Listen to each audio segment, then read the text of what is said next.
Growing up, my older sister, Kim, was always a source of tension and pain for me. From as far back as I can remember, she harbored a deep-seated jealousy that shaped our relationship in ways that were far from what you would consider healthy. While many people encounter bullies in their lives, mine wasn't at school or in the neighborhood. Mine lived right under the same roof, sharing the same home with me. Even as a young child, I quickly learned that my sister could be quite mean and aggressive, especially when she was angry or jealous of me. Kim would always push me around or pinch me so hard that I would end up in tears.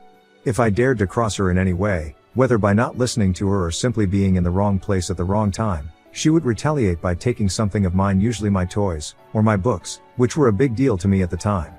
Kim would kick me occasionally at school, knowing that I could not stand up to her there, since she was always surrounded by her friends. I remember feeling powerless, unable to defend myself against her because she was older and stronger than me. One afternoon, my sister convinced me that she would give me a haircut using some play scissors. Now, I had long blonde hair as a child and would always be admired for it. I tried to talk Kim out of giving me a haircut, but she kept pushing and pushing, so I just gave in.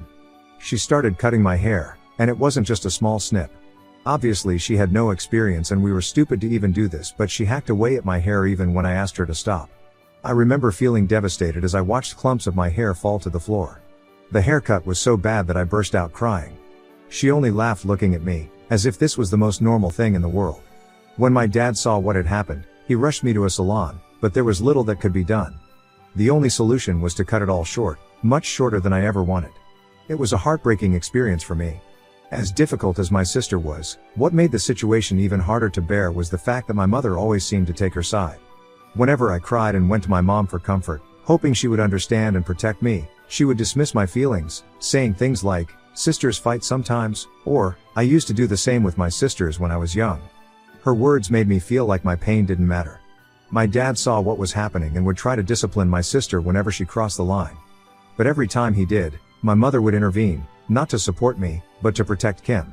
She would scold my dad, telling him not to be so harsh with my sister.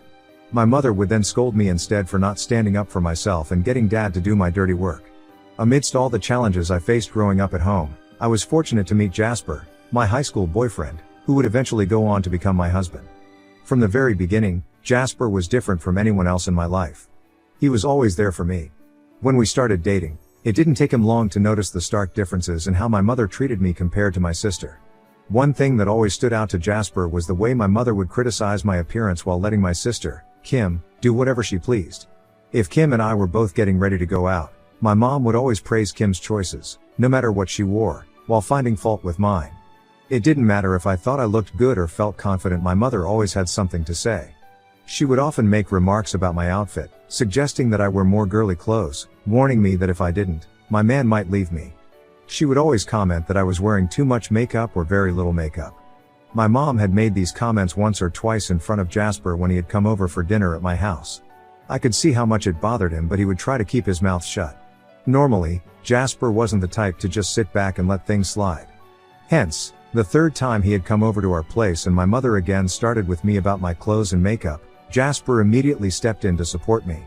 He calmly, but firmly, told my mother that he liked the way I dressed and that he saw no issues with it. His defense of me caught my mother off guard. She laughed awkwardly, trying to brush off her comments as if they were just jokes, but we all knew better. As much as things were difficult between me and my sister, we had somehow managed to keep our relationship on relatively stable ground despite the weekly fights and underlying tension.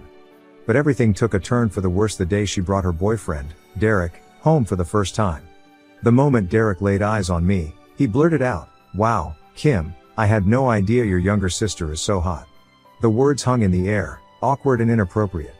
Kim immediately glared at Derek, and then, as if I was somehow to blame for his crude remark, she turned and shot daggers at me with her eyes. I smiled awkwardly, even though I found his comment to be in extremely poor taste. As the afternoon went on, I tried to stay out of Derek's way, focusing on helping my mom in the kitchen or finding excuses to busy myself elsewhere. But by the evening, when we all settled in to watch a movie together as a family, it became impossible to completely avoid him. We were all in the same room, and that's when I started noticing something even more unsettling. I could feel Derek's eyes on me, staring at me a little too long from across the room. It wasn't just a casual glance. Every time our eyes met, he would flash a slight, creepy smile before turning his attention back to the TV as if he was doing this intentionally. As a woman, you develop a sense for these things, an intuition that tells you when a man is looking at you in a way that feels wrong. Derek's gaze made my skin crawl. It was persistent, and it made me incredibly uncomfortable. I found myself shrinking into my seat, trying to make myself as small as possible, hoping he would stop. I avoided his gaze as much as I could and tried to focus on the movie, but it was hard to concentrate with the knowledge that he was watching me like that. After the movie ended, Kim made an announcement that caught me off guard. Derek would be staying over in her room because it was too late for him to drive back home. Despite feeling uneasy about Derek's earlier behavior, I tried to push my concerns aside. After all, I had no choice in the matter anyway. Later that night, I woke up with a craving for a midnight snack and remembered that I had a half-eaten chocolate bar stashed away in the fridge. I quietly made my way downstairs, hoping to grab it and head back to bed without making any noise. But as I entered the kitchen, I was startled to see Derek standing there, shirtless, rummaging through our kitchen drawers. My first instinct was to turn and run back to my room, but then I reminded myself that this was my house, he was the guest, not me. Trying to stay calm, I ignored him and walked straight to the fridge, retrieving my chocolate. Derek turned and looked at me, seemingly surprised that I was there, but I continued to ignore him, keeping my focus on the chocolate bar as I prepared to head back upstairs. As I started to leave the kitchen, he suddenly called out, asking if I wanted an omelet. His tone was casual, as if it was perfectly normal to be making small talk with his girlfriend's younger sister, in the middle of the night while standing shirtless. I firmly yelled back, "No," and quickly walked towards the staircase, my heart pounding.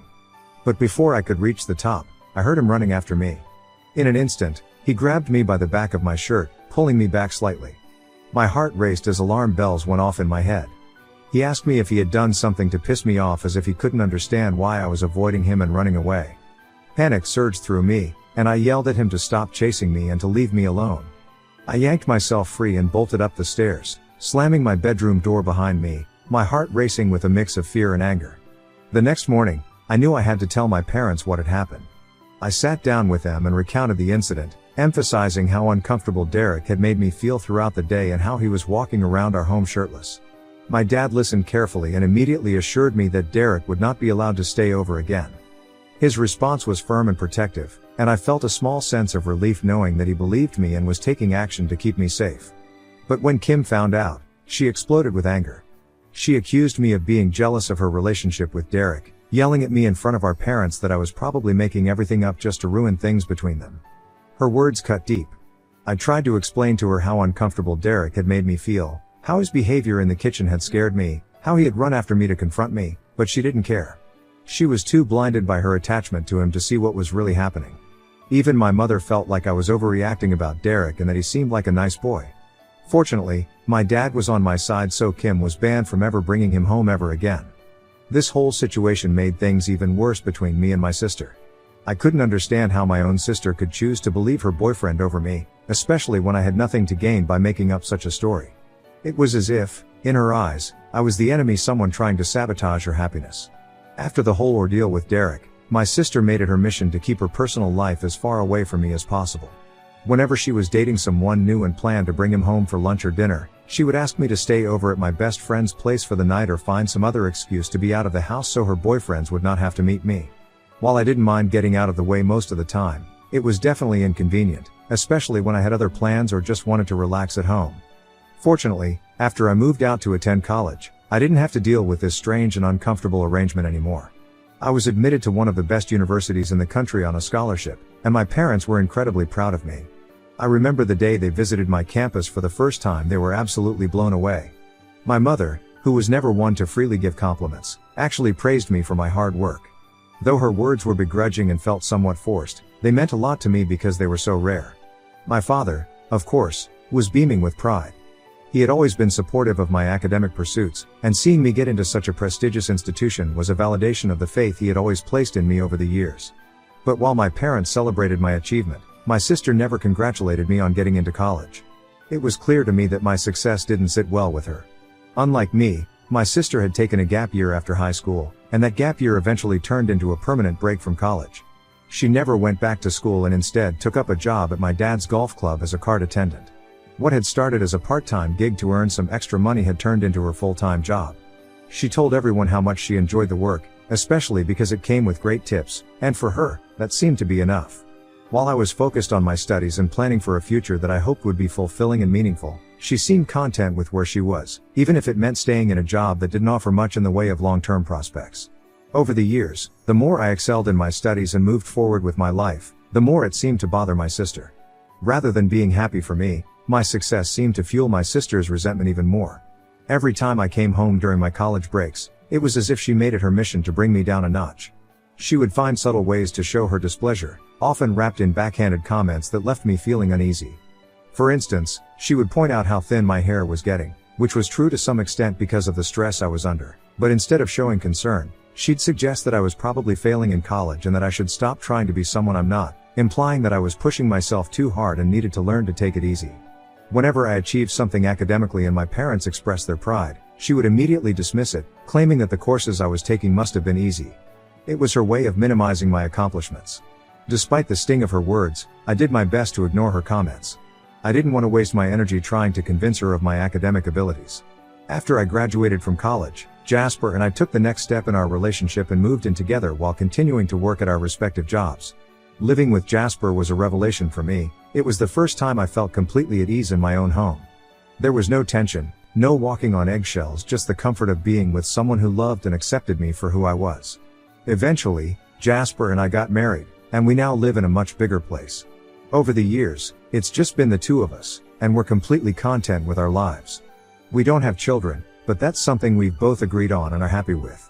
Instead, we've focused on building our lives together, saving money, traveling to multiple countries, and indulging in the expensive hobbies we both enjoy. In stark contrast, my sister, Kim, continues to live with our parents even today. At one point, she did move out with a boyfriend, but that relationship ended in tragedy when he physically abused her and kicked her out. With no savings and nowhere else to go, she had to move back home again. It was a heartbreaking situation, and I did feel bad for her. However, my sister never learned from her mistake and has continued to date trashy guys even after that. This is why, over the years, my mother has grown increasingly frustrated with my sister's behavior. Their relationship, which used to be so close and easygoing, has become strained and rocky. Since I lived in another city, I seldom went back home, so Kim and I had drifted even more apart over time, to the point where we barely exchanged any calls or texts. One night, I was jolted awake by a phone call from my mother. It was the middle of the night, and her voice trembled as she informed me that my sister had been in a serious car accident. The shock of the news hit me like a wave. I stayed up for hours, anxiously waiting for updates from my parents. They called me regularly to keep me informed about my sister's condition, which was critical. As much as our relationship had soured over the years, she was still my older sister, and the idea of her being seriously hurt was terrifying. I wanted to fly back home immediately, to be there for her and my parents, but my dad, knowing how demanding my job was, assured me that they would take care of everything. He told me that my sister would be okay and that there was no need for me to disrupt my work. Despite his reassurances, I couldn't shake the feeling of guilt and helplessness that gnawed at me. I wanted to be there, to help in some way. My sister ended up staying in the hospital for a month due to the severity of her injuries. During that time, my mother took on the full responsibility of caring for her. Even when my sister was discharged, she had to take bed rest at home to continue to recover. Hence, I decided to have a conversation with my parents about hiring a full-time nanny to help take care of my sister. Given how exhausted my mother was and the challenges she was facing, it seemed like the most practical solution, and I was willing to pay for everything. However, when my sister found out about this plan, she was furious. She yelled at me for putting terrible ideas into our parents' heads, insisting that she wasn't an invalid and that she wasn't comfortable with a stranger helping her out. I tried to explain how much strain this was putting on our mother, but my sister cut me off, telling me to mind my own business. In the end, my parents didn't force her to agree to the nanny, likely because they felt bad for her and wanted to avoid any further conflict. Then, just 2 weeks ago, I received a call from my mother. She was in tears, her voice trembling with exhaustion and desperation. She begged me to come back home, explaining that she felt utterly drained from taking care of my sister and couldn't handle it alone anymore. She pleaded with me to take a break from my job, or even leave it if necessary, and come stay with her for at least 2 months. It was clear that she was at her breaking point, and I felt extremely guilty about it. I told her that I would think about it and discuss the situation with Jasper. He was completely against the idea, knowing all too well how my sister had mistreated me over the years. He was concerned about the toll it would take on me, both emotionally and mentally. But despite his reservations, I couldn't shake the feeling that I had a moral obligation to help my mother, who was clearly in need. I explained to Jasper how much this meant to me, and eventually, he understood my position. He recognized that my mother was in a difficult situation and that I felt a duty to support her. Hence, I approached my boss to discuss taking some time off. Thankfully, my boss was understanding and granted me a 1-month leave. Additionally, I was allowed to work from home for the following month, as long as I completed all my assignments. This was the best outcome I could have hoped for, a compromise that allowed me to be there for my family while still maintaining my job. Feeling relieved and somewhat optimistic about the situation, I booked my tickets in hopes of surprising my mother and prepared to fly back home. Although I knew this wouldn't be an easy time, I was determined to do what I could to help my mother and make the best of the circumstances. When I finally arrived home, my sister, Kim, was the one who opened the door. I was taken aback to see her as she looked weary, leaning heavily on crutches to support her. She was stunned to see me as well. I greeted her with a smile and moved in to hug her, but she appeared indifferent. She asked me sharply what on earth I was doing there. I explained that I was there to surprise Mom and to help out however I could. Hearing this, Kim's face twisted in anger. She told me that I had no right to just show up unannounced and that she didn't appreciate my presence. She even had the audacity to suggest that I wait outside until Mom came back home. As she railed at me, I tried to stay calm, but it wasn't easy. I reminded her that this wasn't her decision to make and it was actually Mom who had asked me to come home to help her out since she was exhausted. I pushed past her into the house with my luggage, telling her that she could ask Mom if she didn't believe me. Kim turned and, with a loud slam, retreated into her room, leaving me standing in the hallway, feeling both frustrated and disheartened. Later, when Mom returned from the store, she was genuinely happy to see me. She rushed to give me a warm hug, the kind of hug that made all the stress of the journey and the tension with Kim seem momentarily worth it. We made small talk and started unpacking the groceries together. But then Kim emerged from her room, still seething, and confronted Mom, demanding to know if it was true that she had invited me back to help take care of her. When Mom confirmed it, a heated argument erupted between the both of them. Kim accused Mom of betraying her, and of embarrassing her by inviting me to help her out, especially when she knew how much she disliked me. Mom, trying to stay calm, asked Kim what the real issue was, why my presence was such a big deal, and that she should get over our past. That's when Kim broke down, tears streaming down her face. She cried out saying that all her life she was always looked down on because of my accomplishments and that she didn't want me anywhere near her at such a vulnerable time. She confessed that she was still reeling from the accident, still struggling with her recovery, and having me there every moment only amplified her insecurities and frustrations over her own life. Kim went on to say that if we truly cared about her well-being, I would leave and stay in a hotel instead of in the house with them. It was heartbreaking to realize that despite everything, despite all the years that had passed, the old wounds between us had never really healed. My mom and I tried to talk her out of it and told her how ridiculous she sounded, but she insisted that she didn't want me living with them. In the end, I reluctantly agreed to Kim's demand and left to stay at a nearby hotel. My dad was absolutely furious with Kim for treating me this way, but I reassured him that I would be fine. I knew how much Kim was struggling, and I wanted her to feel comfortable while she recovered, even if it meant I had to sacrifice my own comfort.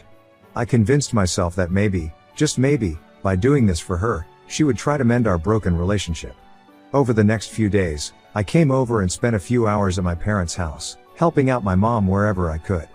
Kim avoided me as much as she could and refused to talk to me. Every morning, before coming over, I would text her if she wanted me to buy her breakfast, hoping that this was a way to reconnect.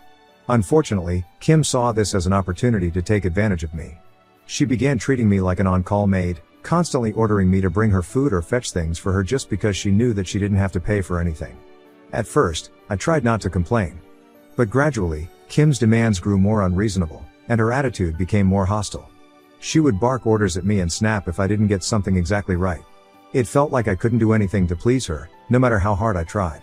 The breaking point came when I brought her a coffee from her favorite coffee place, and she exploded in anger because it didn't have any foam. Without warning, she hurled the cold coffee at me and yelled at me for being worthless. I was so pissed at her behavior that I finally snapped. I told her she was acting like a child and that I was done being her servant. I told her that she should be grateful that I was even there to help out since Mom was clearly getting sick of her. I was so angry that I spit out that maybe she deserved the pain she was going through, that it was karma for how she had treated others, including me, all these years. As soon as the words left my mouth, I knew I had crossed a line, but I was just too angry to care at that moment.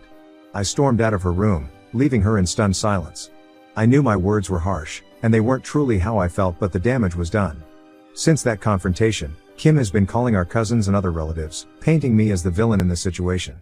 She's been telling everyone how I'm a spoiled brat, how I lashed out at her when she was at her most vulnerable, and how this is exactly why she didn't want me around in the first place. Now, I'm torn. On one hand, I feel terrible for what I said. I know it wasn't right, and I hate that I let my anger get the best of me. On the other hand, I'm exhausted from constantly being treated like the bad guy, especially when all I wanted to do was help. Ida? Update 1. I would like to clarify that I have reached out and apologized to my sister already for what I said to her. My parents understand that I said this only out of frustration. Also, a lot of people have pointed out that my sister might be suffering from depression, and I think this might be true based on her behavior. I plan on telling my parents to convince my sister to see a therapist about her issues. Update 2. I spoke with my husband about the situation, and he strongly urged me to return home immediately, expressing his frustration over how my sister has been treating me. I have informed my parents that I've had enough and will be going back home. If they decide to hire a full-time nanny to help with my sister, I'll be more than willing to cover the cost, as I feel guilty about my mom handling everything on her own. However, I'm firm in my decision to not spend another moment dealing with Kim. Kim has also refused to seek therapy and continues to blame me for her behavior. Update 3. It's been a few days since I have come back home to Jasper. I am fully enjoying my remaining days of leave, dedicating my time to reading and relaxing by the pool. I intend to return to work next month, but for now, I'm focusing on taking care of myself. Before I left my hometown, I did confront my sister one last time. I told her how her behavior has been hurtful to me throughout our lives and how she has continued to act like a bully. I pointed out that, despite being an adult, she still depended on our parents like a child, and she should definitely take a long, hard look at her life and think about improving it, since our parents were getting too old to take care of her. Her face flushed with embarrassment, and she yelled back that she knew what she was doing and that I had no right to lecture her about her life. She then asked me to get out of her room, as she always does. I agree with many of the comments, and I can't help but feel that my parents share some of the blame. They've always coddled my sister and never pushed her to be more independent or responsible. Now, it seems like they're stuck with her forever.